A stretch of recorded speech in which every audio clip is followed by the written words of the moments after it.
자, 수레죄입니다. 129조 1항. 자, 공무원 또는 중개인이 직무에 관하여 뇌물을 수수, 요구, 약속하면 기수가 되는 범죄입니다. 자, 미수가 없다는 거 말씀드렸고요. 자, 먼저 주체. 공무원 또는 중개인만 되기 때문에 진정신분범이라고 합니다. 뭐 공무원은 다 아실 것이고요. 자, 근데 그 공무원 중에서 기계적, 육체적 밑줄 X, 기계적, 육체 종사자는 제외됩니다. 중개는 됐고요. 자, 밑에 판례 별표. 자, 뇌물수수죄는 공무원 또는 중개인만 주체가 된다 했는데 그 공무원 또는 중개인은 현직자를 말합니다. 빨간색으로 현재 동그라미. 자, 그런데요. 이 공무원이 현직 때 뇌물수수를 약속했어요. 근데 돈을 받은 것은 퇴직 후입니다. 세무 치시고 퇴직 후에 수수를 했다. 그러면 현직 때 수수한 것이 아니고 퇴직한 후에 수수했기 때문에 뇌물수수죄는 되지가 않는 거예요. 그쵸? 자, 그럼 무슨 죄는 될 것 같아요? 현직 때 뇌물수수를 약속했기 때문에 약속죄는 가능하죠. 그리고 퇴직한 후에 받았다고 하면 별도로 사후수뢰죄를 처벌하고 있기 때문에 사후수뢰죄는 가능해요. 근데 이것이 중요한 것이 아니고 퇴직한 후에 받았다면 뇌물수수가 되지 않는다는 것이 중요한 거예요. 자, 이렇게 출제가 될 수가 있습니다. 뇌물 약속과 뇌물수수가 시간적으로 근접하여 연속되어 있다면 예외적으로 뇌물수수가 될 수가 있다. 그럼 틀려요. 됐죠? 그렇게도 출제가 많이 되었던 판례입니다. 자, 밑에 판례 보시면 파란색으로 이었던 자니까 현직자가 아니죠. 자, 떠났으니까 현직자가 아니죠. 그치? 그러면 자, 옆에 129조 제1항의 수뢰죄라고 하는 것이 단순 수뢰죄거든요. 그래서 이 죄는 성립할 수가 없다. X 하시고. 그쵸?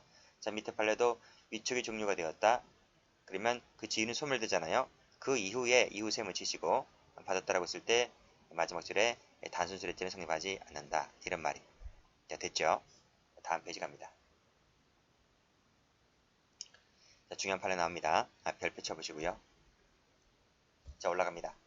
갑은 74년도에 지방행정서기보로 최초 임명할 당시 그 지방공무원법의 임용 결격자에 해당되어서 갑의 임용 행위는 무효였다. 자, 무효였다 했습니다. 자, 그 지방공무원으로 계속 근무하면서 서기관까지 승승장구했어요. 그리고 나서 그 4급 서기관일 때 뇌물을 수수했던 거예요. 자, 이 수수했을 때 경찰서 가서 조사를 받았잖아요. 그때 이제 최초 임명할 당시가 무효였다는 것이 그때 밝혀진 거예요. 자, 그러면 이 갑의 죄책은 과연 뇌물수수가 될 수 있을까? 이런 말이에요. 뇌물수수가 안 된다고 하면 어떻게 될 것 같아요? 뇌물수수가 되지 않는다고 하면 이 사람은 지금까지 30년, 40년 동안 해온 공직생활이 모두가 무효가 처리가 되는 거잖아요. 공무원 신분이 아닌 상태에서 했기 때문에. 그럼 많은 업무 처리를 했을 것인데 그 모든 것이 무효 처리를 하게 되면 사회의 안정성이 해쳐지잖아요. 그렇죠? 그래서 판례는 어떤 판례를 내놓는가 하면 이렇게 봅니다. 당초의 임용행위가 무효였다 할지라도 무효 밑줄 그시고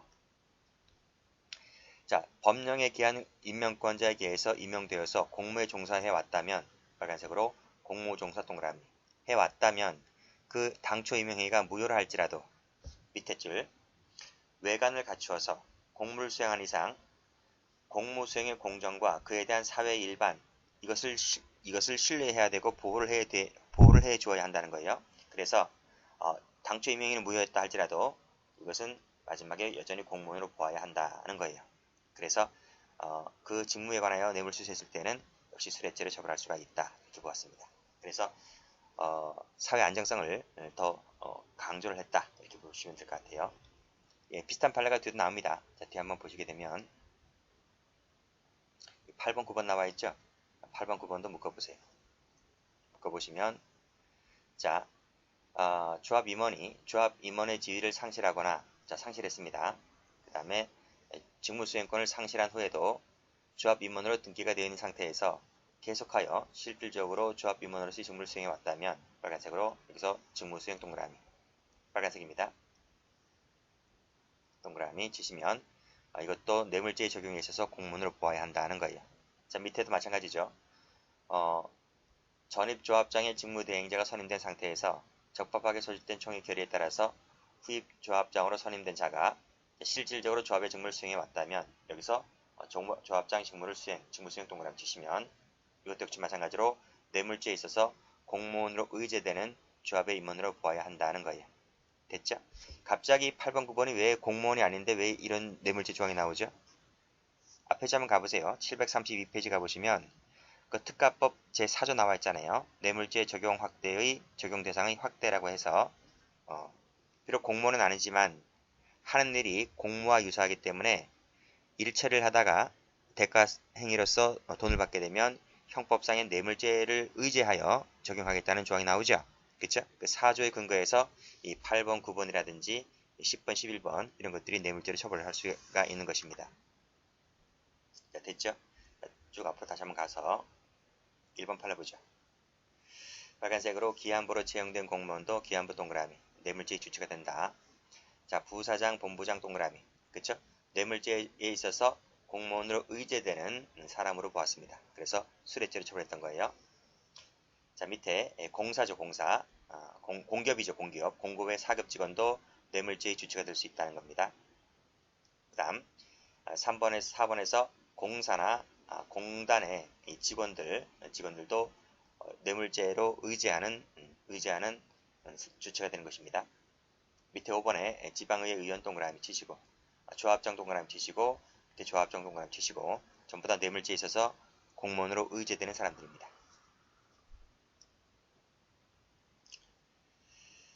자, 그 다음 10번, 11번, 12번 이런 판례도 외워야 될까 하는 의구심도 있는데 어떤 판례니까요. 자, 건설기술관리법령에 따라 발주청에 설계심의분과위원회 위원으로 임명 위촉된 사람 밑에 기술심의위원회 위원 도시개발조합의 임직원 근데 가만히 놔두세요. 밑에 2번에서 구건축법상의 건축위원회 위원들은 다 되는 것 같은데 이 건축위원회 위원만 안 돼요. 건축위원회 세면 치시고 근데 그 10번을 가보시게 되면 누가 나오나요? 발주청의 설계심의분과위원회 위원이죠. 요처럼 동그라미. 그 밑에 기술심의위원회 동그라미. 그 밑에 도시개발조합 임직원 도시개발조합 동그라미. 근데 10번, 11번, 12번 별로 중요하지 않습니다. 그냥 동그라미만 쳐놓고 이런 사람들도 뇌물죄가 되는 거구나 이렇게만 간단하게 보시면 될 것 같아요. 자, 그런데 참고자나마 건축법상의 건축위원회는 아니다 이렇게 정리해 두시고 자, 그 다음 중요한 거 나옵니다. 자, 11번 체크하시고 밑에 3번 체크하시고 자, 형법상 뇌물죄에서 공무원이라고 하는 것은 말씀드렸듯이 기계적, 육체적 밑줄 그시고 X 이런 사람은 제외된다. 그 예가 바로 누가 나옵니까? 시간제 종사원 세무 사람이 뇌물을 받았다 할지라도 시간제 종사원은 그 하는 일이 기계적, 육체적 사무 종사자이다 보니까 뇌물죄에서 말하는 공무원이 되지 않는다는 판례입니다.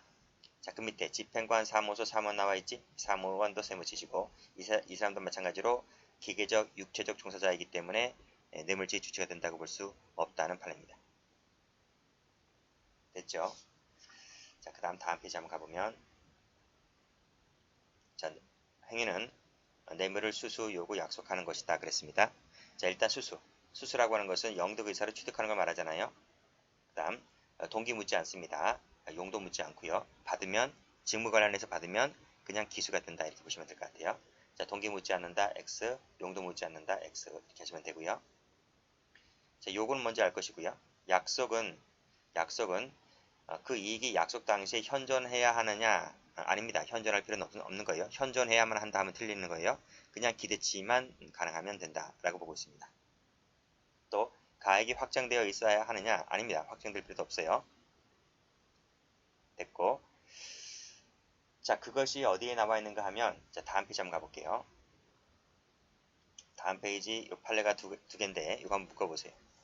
자, 약속이라고 하는 것은 양 당사자가 뇌물 수수하겠다는 합의를 말한다. 그치? 그 방법에는 제한이 없고 명시일 필요도 없지만 장래 공무원의 직무와 관련하여 빨간색으로 뇌물을 주고받겠다는 이 의사표시가 확정적으로 합치하면 약속이 이루어졌다고 보는 거예요. 밑에도 뇌물을 주고받겠다라고 하는 이러한 의사표시가 확정적으로 합치만 하면 그냥 약속죄는 기수가 되는 거예요. 그 가액이 얼마인지 1000만 원인지 100만 원인지 가액은 확정되지 않아도 상관없어요. 주고받겠다 여기 뇌물을 주고받겠다 위에 주고받겠다 라는 의사표시가 합치만 되면 뭐다? 약속죄는 기수가 된다. 이런 말입니다. 자, 올라가 볼게요. 다시 한번 보시면,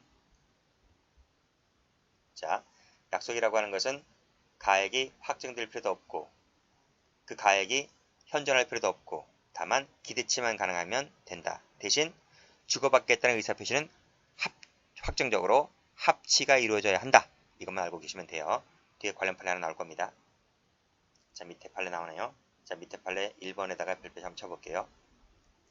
자, 수수했다는 말은 뇌물을 취득하는 것을 말하게 되는데요. 이때 취득이라고 하는 것은 소유권 취득이 아닙니다. 사실상의 처분권 취득이면 족하다는 거예요. 동그라미 치시고. 됐나요? 옆에 나와 있네요. 소유권까지 취득할 것을 요하지가 않는다. 사실상의 처분권만 있으면 된다. 이렇게 보시면 돼요. 됐죠? 자, 밑에 뇌물수수자가 점유를 취득하고 소유자 등으로부터 반환을 요구받지 않는 관계가 있다면 이것은 취득했다 라고 보는 겁니다. 됐어요? 그러니까 점유를 취득하고 그 다음에 반환을 요구받지 않는다. 이 정도만 되면 뭐로 본다? 사실상의 처분권을 획득했다. 이렇게 본다고요. 그래서 뇌물수수죄에서 수수했다고 이렇게 보는 거라고. 됐지? 자, 밑에 보시게 되면 뇌물수수자가 뇌물공유자에 대한 내부관계에서 자, 빨간색으로 실질적인 사용 처분권을 획득했다면 바로 뭐가 된다? 받았다, 취득했다 이렇게 보는 거란 말이죠. 됐죠? 자, 밑에 판례 별표 쳐보시고 자, 뇌물 약속죄에서 말하는 그 이익이라고 하는 것은 위에서 보았듯이 예기 가능하면 된다는 겁니다. 가액은 확정되어 있을 필요가 없다 했어요. 예기가 가능하면 된다고 봤다. 됐죠? 여기까지만 보시면 돼요. 여기까지만 보시면 요 세 줄까지가 제일 잘 나와요. 자, 그러면 참고 삼아 한번 이 판례 한번 볼게요. 자, 건축공무원 갑은 건축업자로부터 주택 한 동을 실공사비로 분양받기로 약속이 됐어요. 약속이 기수가 되는 거죠. 자, 건축 예정지가 있는 지역은 한 필지당 2동 이상의 주택을 건축하지 못하도록 되어 있음에도 불구하고 한 필지당 2동의 주택을 지을 수 있도록 건축허가를 대신 해준 거예요. 그러니까 약속을 받고 그에 관련된 사무 처리를 해준 거예요. 그럼 뭐가 되는 겁니까? 이때 수뢰 후 부정처사죄가 되는 거예요. 됐죠? 그러나 갑이 실제로 분양받은 주택은 준공되지 못했다. 그러면 빠꾸 후진되어서 무죄가 됩니까? 약속은 하는 순간 기수가 된다 했잖아요. 그렇죠? 그래서 준공되지 못했다 할지라도 이것은 뭐다? 기수가 된다는 판례인데 여기서 그러면 뇌물 액수가 얼마냐라는 것인데요. 위에서 실공사비로 분양받기로 약속을 했잖아요. 그치? 근데 그러면 이 사람이 혜택 보는 것은 실제 공사비를 초과한 부분이 바로 뇌물 액수가 된다는 것입니다. 그래서 그 초과한 부분에 대해서 뇌물이 되기 때문에 이 초과한 부분이 바로 뇌물 약속죄가 되는 것이고 하는 순간 기수가 되는 거예요. 그건 중요한 것이 아니고 시험에 나올 만한 것이라면 여기 부분이죠.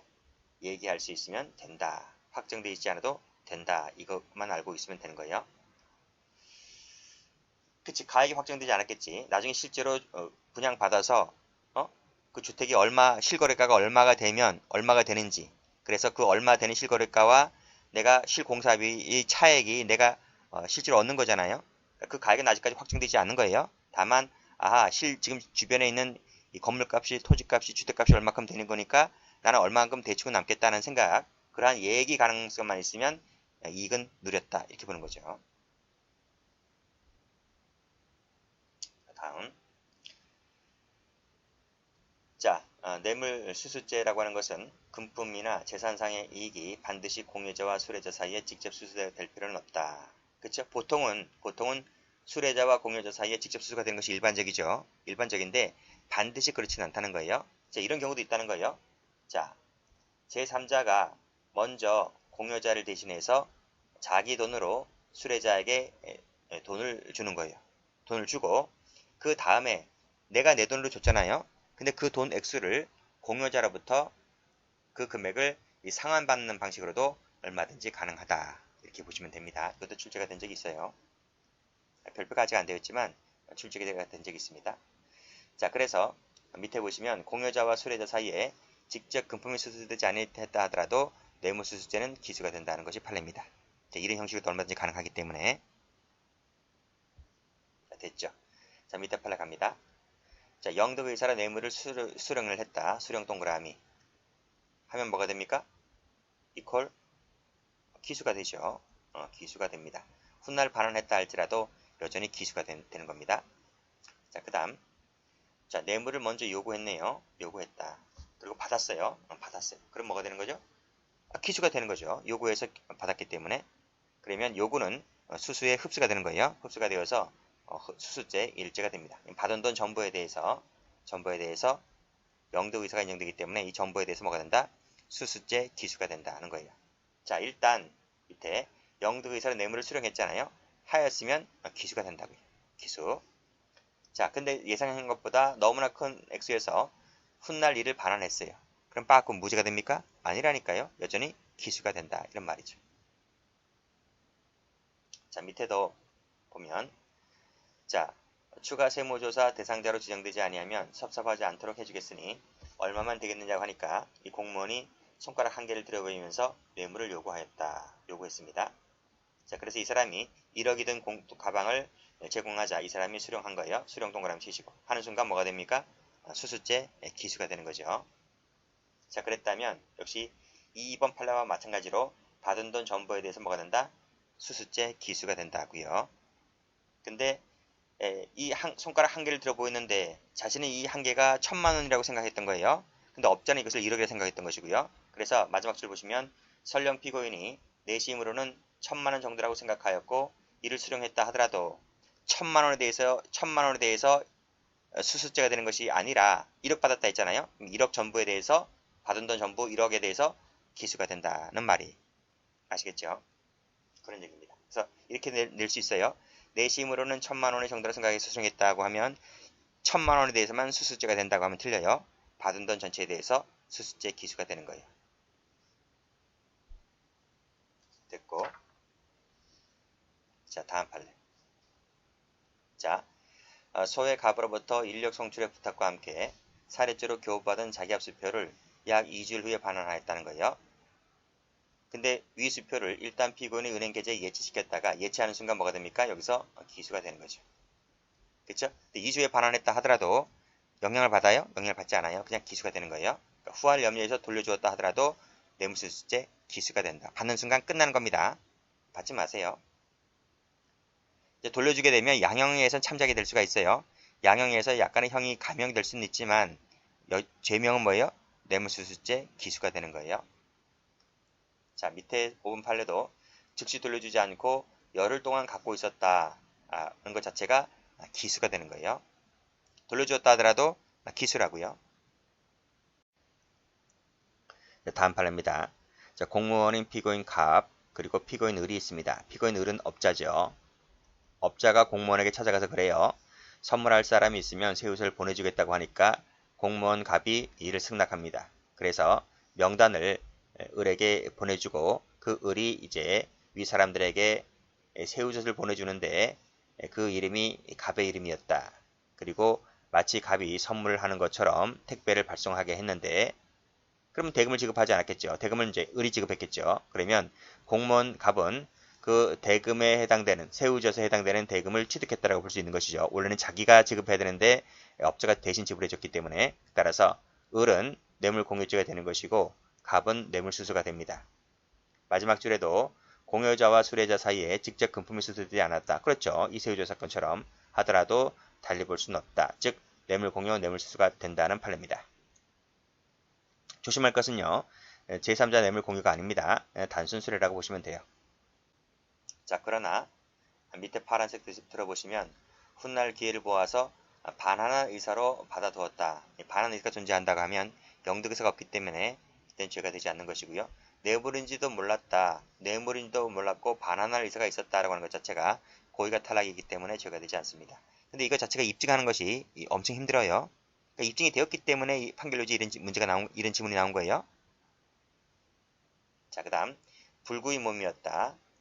돌려줄 방법이 없어서 부득이 그 다음날 바로 돌려줬다는 겁니다. 바로 다음날 이것이 참작이 되었기 때문에 뇌물수수죄가 되지 않는다고 봤습니다. 또 편의를 봐준 데 대한 이 사례 차원에서 돌려준 것은 마지막에 약속이 이루어졌다라고 단정할 수가 없다.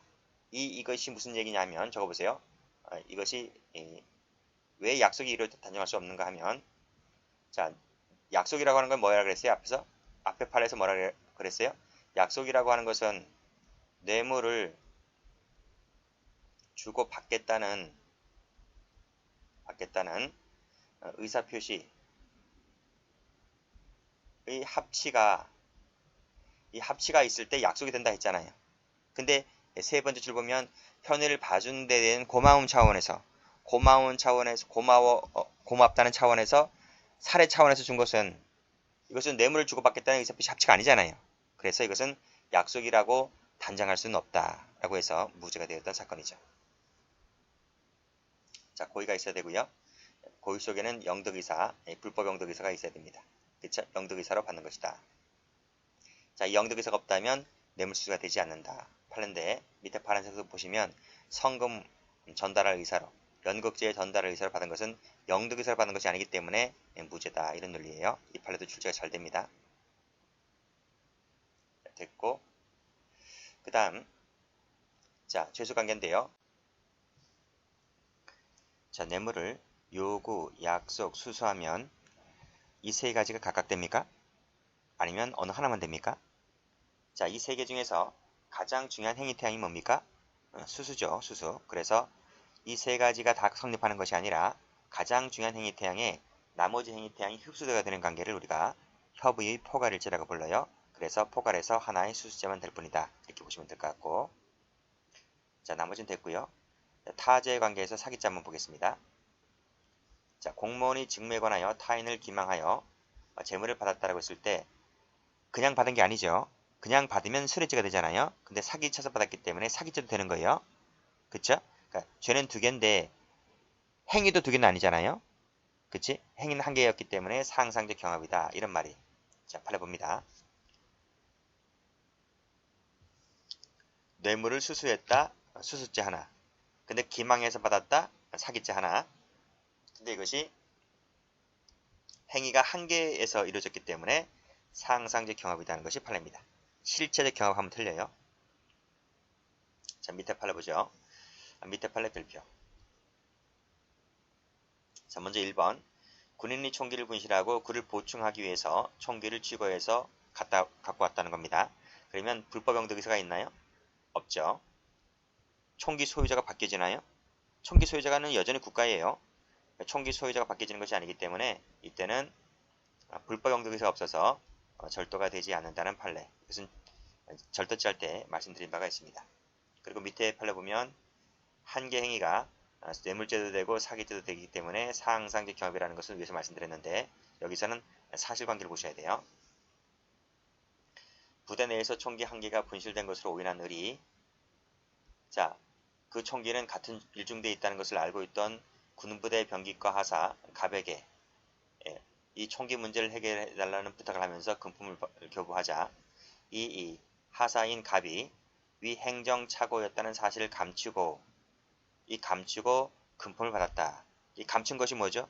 이게 사기죠. 사기. 부자기엔 사기잖아. 그렇죠? 그러니까 상대방이 착오를 제거해 주어야 할 사람인데 오히려 그 착오 사실을 숨기고 받았기 때문에 부자기엔 사기가 되는 거예요. 자, 여기서 감추면서 돈을 받은 것이기 때문에 이것이 행위가 한 개라는 거예요. 그치? 근데 단순히 받은 것이 아니고 사기쳐서 받은 것이기 때문에 사기죄도 되는 것이므로 답이 뭐다? 상상적 경합이다. 이런 뜻입니다. 이것은 사실관계도 한번 출제가 된 적이 있기 때문에 사실관계까지 같이 받으세요. 자, 횡령죄의 관계입니다. 첫 번째, 두 번째 판례는 거의 같은 판례인데요. 출제가 많이 되는 판례들입니다. 자, 첫 번째 보면 적정한 금액보다 과다하게 부풀린 금액으로 공사계약을 체결하죠. 그리고 공사업자와 사전계약에 따라서 공사를 이제 업자에게 주는 겁니다. 그래서 그 대금 일부 중에 자기가 되돌려받는 형식인데 이렇게 약정해야지 이 업자에게 공사감을 주는 거예요. 나쁜 놈들이죠. 요때 요 되돌려받는 이 부분입니다. 이게 뇌물일까 아닐까?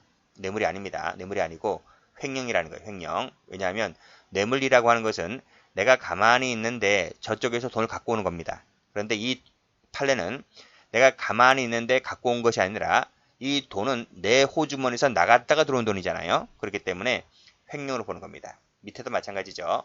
수의 계약이라는 게 뭐예요? 수의 계약이. 그쵸. 공사 일감을 너한테 주는 거예요. 입찰도 안 보고 너한테 주는 거예요. 그 이면에는 이런 약정이 있는 거예요. 그러니까 수의 계약이 그만큼 위험한 거예요. 자, 계약 금액을 부풀려서 계약 체결하고 나중에 이 친구가 돈을 되돌려 받죠. 라고 했을 때 그에 따른 돈은 뭐다? 뇌물이 아니라 횡령이다. 뇌물이다 하면 틀립니다. 그렇게 출제가 많이 되었던 판례이고요. 자, 이 밑에 판례는 앞 시간에도 설명을 드렸는데 공범자끼리 수수하는 거 있지 않습니까? 공범자끼리 수수하는 것은 내부적 분배에 해당되는 것이기 때문에 이것도 별도로 뇌물죄가 되지를 않습니다. 이 판례는 뒤에 다시 한번 또 나올 겁니다.